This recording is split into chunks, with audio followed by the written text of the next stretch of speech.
Hello दोस्तों, कैसे हैं आप सभी। तो होप सो आप सभी की तैयारी बहुत बेहतरीन चल रही होगी क्योंकि ऑलरेडी एसएससी जेई का नोटिफिकेशन आ चुका है। और आरआरबी जी 2025 का नोटिफिकेशन भी आपको जल्दी आपको देखने को मिलेगा। लेकिन उससे पहले आप सभी को पता है कि कल ही आरआरबी जेई का रिजल्ट आया है। और अभी तो एक शिफ्ट का रिजल्ट आया है, दूसरी शिफ्ट का रिजल्ट आना बाकी है। तो बहुत सारे स्टूडेंट हमारे यहाँ से सेलेक्ट हुए हैं। और उनमें से मैं आपको आज जो आपको मिलवाने वाला हूँ वो है हमारे पास में ऋषभ। तो इन्होंने जो प्रणाम है सर। आरआरबी जेई का एग्जाम निकाला है, तो बेटा सबसे पहले तो आपको बधाई हो बहुत बहुत। बहुत बहुत शुक्रिया सर, सब आप ही के कारण है सर, आप ही के गाइडेंस के कारण आज तो बस हो गई। कैसा लग रहा है बेटा सिलेक्शन के बाद में।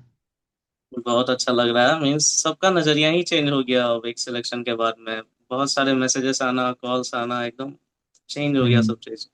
नहीं, बस मेन चीज वही है कि अपना घर पर जो है मम्मी पापा को जो खुशी मिलती है ना सिलेक्शन के बाद में, वो एक अलग ही होती है। तो घर का माहौल कैसा है, अब घर वाले कैसे रिएक्ट कर रहे हैं। सर, तो जब रिजल्ट आया तो हम तो उस टाइम घर पे नहीं थे, बाहर थे, हम्म तो फिर हम सबसे पहले भैया को कॉल किए। तो हम्म। मतलब प्राइजलेस रिएक्शन था सर, कॉल पे ही इतना अच्छा अच्छा अच्छा। रिएक्शन था ना। उसके बाद मम्मी बहुत खुश हुई, फिर भाभी भी बहुत खुश हुई, सब लोग बहुत खुश हुए सर। चलिए, सभी को मेरी तरफ से भी एक बार बधाई बोलना। और बहुत जी जल्दी मैं सर। आपको मिलकर मिठाई भी खिलाऊंगा। तो ऋषभ, जी अपनी सर, बिल्कुल। अपनी जर्नी के बारे में कुछ बताएंगे क्योंकि बहुत सारे स्टूडेंट जानना चाहते हैं कि आपने कब पास आउट हुए, अपनी डिग्री की, डिप्लोमा की, और कैसे कैसे आपने प्रिपरेशन की थी इसकी। सर सबसे पहले तो 2021 में सबसे पहले मैट्रिक मेरा कंप्लीट हुआ। हम्म उसके बाद हम डिप्लोमा में एडमिशन करा लिए और 2024 जून में, मीन्स पिछले साल जून में ही मेरा डिप्लोमा कंप्लीट हुआ। हम्म। और उस टाइम से ही हम सीधा आरआरबी जेई की तैयारी में ही लग गए कि अच्छा और अच्छा। कुछ नहीं करना है, सीधा आरआरबी जेई करना है। और हम्म फिर आपका चैनल था सर, वहां से तैयारी स्टार्ट कर दिए पूरा। हम्म। टेक्निकल का तैयारी, नॉन टेक्निकल का तैयारी, उसके बाद उसी तरीके से करते करते तो फिर कंप्लीट हो गया। अच्छा अच्छा। तो मेन चीज इसमें आपके पास में सीबीटी वन और सीबीटी टू में, देखो सीबीटी वन में पूरा नॉन टेक्निकल आता है। तो सबसे पहले अपन यस नॉन सर। टेक्निकल पर बात कर रहे हैं, आपने नॉन टेक्निकल में क्या क्या रिसोर्सेज आपने फॉलो किए जिससे आपका सीबीटी वन का एग्जाम अच्छे से निकल पाया। सर नॉन टेक्निकल में तो सबसे पहले मैथ्स हम बहुत ज्यादा प्रैक्टिस किए थे, हम्म। क्योंकि ऐसा सब्जेक्ट है ना कि बिना प्रैक्टिस का नहीं बनेगा सर। उसमें डेफिनेटली। प्रैक्टिस करना ही पड़ेगा, बहुत ज्यादा प्रैक्टिस किए मैथ्स। उसके बाद सर जीके तो हम मतलब नहीं ही पढ़े, क्योंकि क्योंकि टेक्निकल स्टूडेंट सर जीके से बहुत दूर दूर तक हाँ, रिलेशन नहीं रहता। थोड़ा सा दिक्कत रहता है इसमें। यस सर, हल्का हम्म फुल्का पढ़ते थे, मीन्स कभी यूट्यूब पे मिल गया तो वो सब पढ़ लिए। और हम्म। उसके अलावा साइंस, तो साइंस हम एनसीईआरटी फॉलो किए हैं सर, बहुत ज्यादा। पूरा अच्छा अच्छा। एनसीईआरटी फॉलो किया। क्लास सही। नाइन्थ का और क्लास टेंथ का एनसीईआरटी का किताब पढ़े थे, मीन्स हम्म। नाइन टेंथ का एनसीईआरटी हम 7-8 बार पढ़ लिए होंगे सर, लाइन बाय लाइन। अच्छा उससे अच्छा। साइंस सही। बहुत स्ट्रांग हो गया था मेरा। और उसके हम्म अलावा ट्यूशन वगैरह भी हम पढ़ाते हैं, तो उससे भी थोड़ा सा रिवीजन वगैरह हो जाता था। हम्म। और रीजनिंग तो सर प्रैक्टिस का है, वो प्रैक्टिस किए तो बस हो गया रीजनिंग का। हाँ, मतलब मेन चीज ये कि अगर आप नॉन टेक्निकल में जीके वाला इतना स्ट्रांग भी नहीं हो तो साइंस और रीजनिंग और मैथ्स को आप अच्छा स्ट्रांग कर लो। और साथ में बाद में यस सर। टेक्निकल में अच्छा ज्यादा स्कोर कर लो तो वो आपके लिए बेस्ट यस। रहता है। तो यस सर। अगर तो आपने टेक्निकल की कैसे कैसे प्रिपरेशन की थी, क्या क्या कंटेंट आपने टेक्निकल में फॉलो किया था। सर टेक्निकल में तो सर आपका कोर्स था सबसे पहले, उससे हम्म पढ़े, पूरा टेक्निकल कंप्लीट किए हैं। वैसे तो हम्म। मेरा डिप्लोमा ही 2024 में कंप्लीट हुआ था, तो फ्रेश हाँ फ्रेश ही हाँ। था सब, ज़्यादा कुछ अच्छा पुराना नहीं हुआ था। तो उसमें जितना नोट्स सब था, मेरा डिप्लोमा का नोट्स था, उससे भी पढ़े। फिर आप जो सर नोट्स बनाए ना, उसमें टू द हम्म पॉइंट, मतलब सब चीज इतने अच्छे से था कि हम्म उसको पढ़ लेते थे और बार बार उसको हम रिवाइज किए, बहुत बार रिवाइज किए होंगे हम्म आपका नोट्स। और हम्म उसके बाद ही मतलब आपका नोट्स रिवाइज किए, क्वेश्चन प्रैक्टिस किए सर, आप जो क्वेश्चन प्रैक्टिस करवाते थे यूट्यूब पर क्वेश्चन प्रैक्टिस किए हैं। और टेक्निकल में मींस हम सीबीटी वन जब दे करके आए, सीबीटी वन से पहले तो सर टेक्निकल में हम 3 घंटे के अप्रॉक्स देते थे टेक्निकल, हाँ हाँ। और बाकी टाइम नॉन टेक्निकल देते थे। लेकिन जब हम्म सीबीटी वन दे करके आए हम, तो थोड़ा सा लगा कि चलो लग रहा है कि सीबीटी वन निकल जाएगा, आंसर किया है ना, हम्म। उसके बाद से फिर सही। स्टार्ट कर दिए हम टेक्निकल का तैयारी। उस टाइम से सर टेक्निकल पे पूरा फोकस कर दिए। आपका हम्म लेक्चर देखने लगे, जिस चीज में भी दिक्कत था, जिस टॉपिक में दिक्कत था, आपका लेक्चर देखें। उसके हम्म अलावा आपका नोट्स भी बना हुआ था सर, सारा नोट्स हम्म। पढ़े, बार बार नोट्स पढ़े, क्योंकि सर एक दो बार पढ़ने से तो नहीं होगा, इसलिए हाँ, बहुत बार, डेफिनेटली दो तीन। आजकल थोड़ा सा क्वेश्चन भी डीप में पूछ रहे थे तो अच्छे से आपको रिवीजन करना पड़ेगा। हाँ सर, क्वेश्चन का लेवल तो इस बार सर देखे थे, बहुत हम्म अच्छा लेवल का क्वेश्चन पूछ लिया था उसमें। ये है ना कि हम्म ऐसा नहीं कि प्रीवियस ईयर का क्वेश्चन पढ़ के चले गए और हो गया, नहीं, इस बार तो ऐसा एकदम किया ही नहीं। इस बार पूरा सिनेरियो ही चेंज कर दिया। तो बार बार इसलिए कॉन्सेप्ट पे ज्यादा ध्यान देते थे, कि हम्म हम्म उससे ज्यादा रटने से ज्यादा कॉन्सेप्ट पे ध्यान दे कि उस कॉन्सेप्ट से कुछ भी क्वेश्चन आए तो वो बना ले। तो वो सब पे ध्यान दिए तो सर टेक्निकल का भी हो गया अच्छे से। हाँ, डेफिनेटली आजकल जो है थोड़ा सा एग्जाम का पैटर्न जो है वो ईएससी की तरफ मूव हो रहा है। जैसे ईएससी में वन लाइनर टाइप आता है लेकिन वो डीप में आता है। तो क्वेश्चन थोड़ा यस सा सर। डीप में पूछे जा रहे हैं, स्टेटमेंट वाइज क्वेश्चन हो गए, असर्शन रीजन वाले क्वेश्चन हो गए। तो थोड़ा सा ईएससी के हम्म। पैटर्न को फॉलो कर रहा है। तो अगर ईएससी के क्वेश्चन भी अगर प्रैक्टिस करते हैं तो वहां से भी काफी ज्यादा हेल्प मिल जाती है। तो अब बात है सर। आपका सबसे पहले आपको तो ये बहुत बड़ा अचीवमेंट है आपका कि आपने डिप्लोमा किया है, और डिप्लोमा में ही Yes, फर्स्ट अटेम्प्ट में आपने पेपर निकाला है आरआरबी का। तो इससे बड़ा sir। अचीवमेंट क्या हो सकता है? इससे पहले आपने और कोई फॉर्म फिल किए थे या फिर ये पहला ही फॉर्म था और आपका सिलेक्शन हो गया?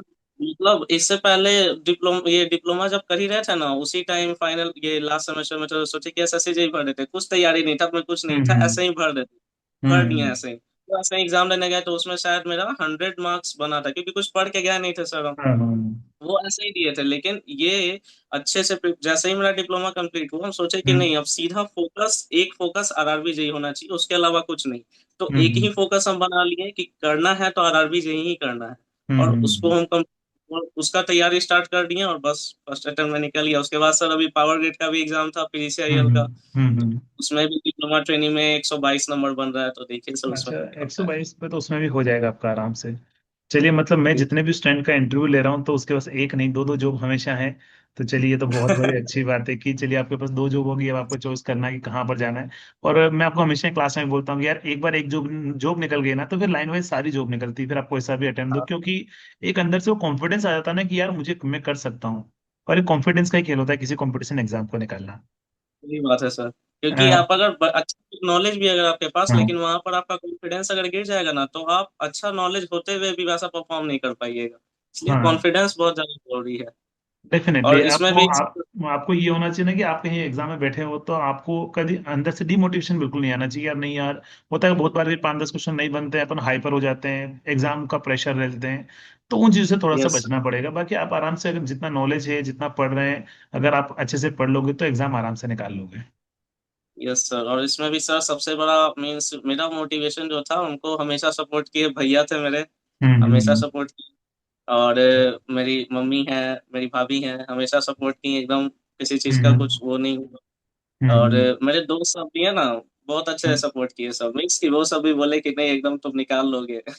हाँ, नहीं वो फैमिली से में दोस्त। होता है ना, एक दो जने साथ वाले होते हैं कि नहीं, कॉन्फिडेंस देने वाले कि यार चलो तुम कर सकते हो। बाकी तो मेजोरिटी ऑफ टाइम जो सोसाइटी वाले होते हैं वो डिमोटिवेट ही करते रहते हैं। सही बात है तो सर। जैसे आपने प्रिपरेशन की होगी तो ड्यूरिंग जर्नी में होता है ना, कभी कभार बीच बीच में 10 दिन 20 दिन निकले, एक महीना निकला, थोड़ा सा डिमोटिवेशन से आता है कि यार ऐसी लाइफ चलती रहेगी। तो इस तरह की चीजें आपके साथ में भी हुई होगी, तो इनको कैसे आपने अवॉइड किया था इन प्रॉब्लम्स को? सर इसके लिए तो काम रहना सबसे ज्यादा जरूरी है, उसमें ज्यादा ओवर थिंक नहीं करना चाहिए सर। कि अगर मान लीजिए कि हम मॉक दे रहे हैं, मॉक में बहुत मतलब अच्छा नंबर नहीं आया, बहुत कम नंबर आ गया, उसमें बहुत ज्यादा हम्म ओवर थिंक करने लगेंगे कि अरे ये क्या हो गया, अब ऐसा नंबर वहीं वहां भी आ गया तो क्या हो गया। क्योंकि मॉक तो एक मेरा टेस्ट है। मॉक हम हम्म। इसलिए दे रहे हैं क्योंकि जो हमको नहीं आता है वो हम जान लें। यस जो यस आ यस। रहा है वो तो सही है, लेकिन जो नहीं आ रहा है वो जान ले, उससे मॉक में एक फायदा मिलता है। तो डेफिनेटली। ये डिमोटिवेशन का तो एक ये है कि काम रहिए, कोई ज्यादा ओवर थिंक नहीं कीजिए, ओवर थिंक कीजिएगा तो डिमोटिवेशन हो जाएगा, इसलिए ओवर थिंक ज्यादा नहीं करना है। और हम्म। बस आराम से प्रिपरेशन करते रहना है, और किसी चीज का कोई टेंशन नहीं लेना है, पहली बात तो। डेफिनेटली। तो ऋषभ, अभी आर एसएससी का फॉर्म भी आ चुका है 2025 का, आरआरबी का भी आने यस वाला ही है। तो जो भी आपके जूनियर्स से आपके साथ वाले हैं जो उन एग्जाम की प्रिपरेशन कर रहे हैं, तो उन्हें क्या बोलना चाहेंगे आप कि उनको कैसे सर प्रिपरेशन सबसे करनी पहले चाहिए? तो बोलेंगे कि आपके नोट्स को एकदम बार बार पढ़ लें, है ना, आपके हम्म नोट्स को एकदम जितना बार हो सके पढ़ लें। और उससे हम्म ऐसा नहीं हो कि एक टॉपिक भी रह जाए आपके नोट से। उसके अलावा हम्म। ये बोलेंगे कि मॉक बहुत ज्यादा जरूरी है सर, बहुत ज्यादा डेफिनेटली। जरूरी है मॉक। हम्म क्योंकि जब तक मॉक नहीं दीजिएगा ना, तो आपको नया कॉन्सेप्ट का पता नहीं चलेगा। आपको जो जिस जहाँ पे आप लैग कर रहे हैं ना, जो आपको आता है वो तो आप बना लीजिएगा, लेकिन जो आप हम्म। लैग कर रहे हैं वो पता चलता है मॉक से। मौत मॉक से। टेस्ट से ये पता चलेगा कि आपको किसमें कमी है, किस किस कॉन्सेप्ट में, या फिर किस सब्जेक्ट में आपको थोड़ा सा दिक्कत हो रहा है, तो वो सारा चीज मॉक से बहुत ज्यादा हो जाएगा। सीबीटी हाँ। 2 में भी सर हम नहीं भी तो 50 मॉक दिए होंगे, हम 50 से 60 मॉक हम सीबीटी 2 का दिए होंगे। ना, और ऐसा भी डेफिनेटली नहीं है कि डेफिनेटली जितने जितने ज्यादा मॉक देते हैं उतना परफेक्शन, यानी कि उतने टॉपिक्स हमारे और स्ट्रांग होते जाते हैं। यस सर, सही बात है। और ऐसा भी नहीं कि मॉक दिए और पहला मॉक से मेरा एकदम 105 110 नंबर ऐसा आने लगा, नहीं। पहला मॉक हम दिए तो हमको याद है शायद 80 मार्क्स के अप्रॉक्स आया था, 80 या 80 या 85 के हम्म अप्रॉक्स आया था। हम्म और उसके बाद से फिर मॉक देने से ज्यादा जरूरी हम ये बोलते हैं ना कि मॉक को एनालाइज करना। क्योंकि हम्म मॉक देते जा रहे हैं, देते जा रहे हैं, उससे कुछ सीख नहीं रहे हैं, तो कोई फायदा नहीं है वैसा मॉक देने का। हाँ मॉक डेफिनेटली। दीजिए और मॉक देकर उसको एनालाइज कीजिए, जितने अच्छे से हो सके एनालाइज कीजिए। अगर 1.5 घंटा 2 घंटा मॉक देने में लग रहा है तो 1 से 1.5 घंटा उसको एनालाइज करने में लगाइए, जिससे हम्म उस मॉक में जो एक्स्ट्रा कॉन्सेप्ट आ गया था, जो एक्स्ट्रा हम्म टॉपिक आ गया था, वो सारा चीज आप कवर अप कर सके, जिसके कारण आपका कॉन्सेप्ट वगैरह सब बहुत बढ़िया हो जाएगा। हाँ डेफिनेटली। ऋषभ, जैसे अगर हम बात करें, अभी रिजल्ट आए थे बहुत सारे एग्जाम के, तो एक आध स्टूडेंट ने मुझे फोन किया था, बोले सर सिलेक्शन में मुझे जितने भी है वो डिग्री वाले ही दिख रहे हैं, डिप्लोमा वालों का सिलेक्शन नहीं होता है क्या? तो आप उन्हें क्या बोलना चाहिए, क्योंकि आपने तो फर्स्ट अटेम्प्ट में निकाला है और डिप्लोमा आपने किया हुआ है, तो सिलेक्शन होता है नहीं होता है? अरे एकदम होता है सर, बस आप डेडिकेशन के साथ लग जाइए। सबसे बड़ा एग्जांपल तो हम ही हैं यहाँ पे हाँ कि डिग्री डेफिनेटली। डिप्लोमा खत्म हुआ और डिप्लोमा के बाद इधर हो गया। तो सबसे बड़ी बात है कि अंदर से निगेटिव थॉट नहीं आना चाहिए, और बस हम्म अपने तैयारी को कंटिन्यूअस लगाइए। और कंटिन्यूअस का मतलब कंटिन्यूअस, कंसिस्टेंसी बहुत ज्यादा इंपॉर्टेंट है सर। क्योंकि ऐसा नहीं हम आज पढ़ लिए 12 घंटा, कल सोच रहे हैं कल तो 12 घंटा पढ़े थे, आज 6 ही घंटा पढ़ लेते हैं, चाहे 4 ही घंटा पढ़ लेते हैं, नहीं। हम्म आज अगर 7 घंटा पढ़ रहे हैं तो 7 ही घंटा पढ़िए, लेकिन रेगुलर बेसिस पे पढ़िए। अगर आपका कंसिस्टेंसी टूटेगा तो बहुत चीज दिक्कत हो जाता है, इसलिए कंसिस्टेंट रहना बहुत ज्यादा जरूरी है सर। हाँ डेफिनेटली कंसिस्टेंट आपको रहना पड़ेगा, आपको ईमानदार रहना पड़ेगा। ऐसा नहीं कि कोई टॉपिक है, ठीक है यार ये तो मुझे आता है, इसका क्या रिवाइज करना है, जबकि आता है तो भी उसको एक बार लिख लिख कर पढ़ना जरूरत है। जैसे आप पढ़ाई करते थे तो आपने क्या, एक तो टेक्निक होती है कि नोट्स सामने रख दिया, रीडिंग कर लिया, एक नोट्स को लिख लिख कर पढ़ना होता है। तो आप किस तरीके से प्रिपरेशन करते थे? तो पहले हम एक बार रीड कर लिए, ठीक है। हम्म उसके बाद अगर किसी टॉपिक में हमको प्रॉब्लम है, जैसे कोई ऐसा टॉपिक है जो मेरा बार बार गलत हो जा रहा है, पढ़ने के बावजूद गलत हो जा रहा है, तो उसको हम हम्म लिख करके चेक करते थे, लिख करके बनाते थे कि शायद हम्म उसमें कुछ दिक्कत हो रहा हो, कि जिस समय बनना चाहिए उसमें बन नहीं रहा है, लेकिन जब रिवाइज कर रहे हैं तो उस समय अब मेरे दिमाग में आ जा रहा है, तो उसको लिख करके प्रैक्टिस किया जाना चाहिए। ताकि वो ऐसा है ना कि लिखने से दिमाग में ज्यादा याद रहता है। ऐसा हाँ कहा जाता है डेफिनेटली कि डेफिनेटली। पढ़ने से ज्यादा अगर लिखें हम तो दिमाग में ज्यादा याद रहेगा। तो इसलिए हम्म लिख करके प्रैक्टिस कीजिए। और हम तो कहेंगे कि क्वेश्चन का अलग कॉपी बनाइए। जैसे मेरा ये था ना कि हम मॉक जो देते थे, तो जितना भी मेरा क्वेश्चन अगर नहीं बनता था तो हम्म उसका हम अलग से कॉपी बनाते थे, और उस क्वेश्चन से रिलेटेड जितना भी टॉपिक रहता था, जो भी हम्म उससे रिलेटेड कॉन्सेप्ट है, वो सारे कॉन्सेप्ट को लिखते थे और उसको बार बार रिवाइज करते थे। हम्म ताकि ये आगे जा करके अगर ये कॉन्सेप्ट या ये क्वेश्चन फिर से आता है, तो ये आगे जा करके दिक्कत ना हो, गलत ना हो। इसलिए ये सारी चीजों का ध्यान रखना ज्यादा जरूरी है सर। डेफिनेटली। तो देख लीजिए, जितने भी डिप्लोमा स्टूडेंट हैं, अगर आप प्रिपरेशन कर रहे हैं तो आपको बिल्कुल हताश नहीं होना यार। आपके सामने लाइव एग्जांपल है, उन्होंने फर्स्ट अटेम्प्ट में आरआरबी जेई का CBT 1 CBT 2 बैक टू बैक, और आपका जो PGCL का सबसे जो बेस्ट एग्जाम होता है डिप्लोमा वालों के लिए, बल्क में वैकेंसी आती है, तो ये एग्जाम भी निकालने वाला है, वो भी फर्स्ट अटेम्प्ट के अंदर। अगर हम बात करें 1 ईयर की प्रिपरेशन, 1 ईयर भी नहीं, आई थिंक मेरे हिसाब से आपने 6 मंथ की लगभग प्रिपरेशन की होगी।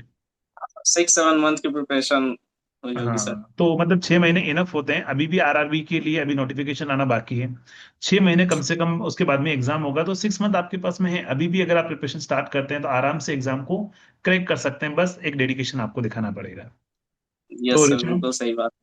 थैंक यू सो मच, आपने अपना जो भी जर्नी थी आपने शेयर किए, और बस आप सर आगे बढ़ते रहिए, और घर वालों को जरूर मेरी आपका तरफ से आशीर्वाद प्रणाम बस बना मिलेगा। रहे सर, आपका आशीर्वाद बना रहे सर, बस जरूर ऐसे ही जरूर, होता है। ठीक हमेशा बढ़िया। बस मैं आपके साथ में हूँ, ठीक है मेरा। Yes sir, yes. Okay, thank you so thank you sir. Much. You sir.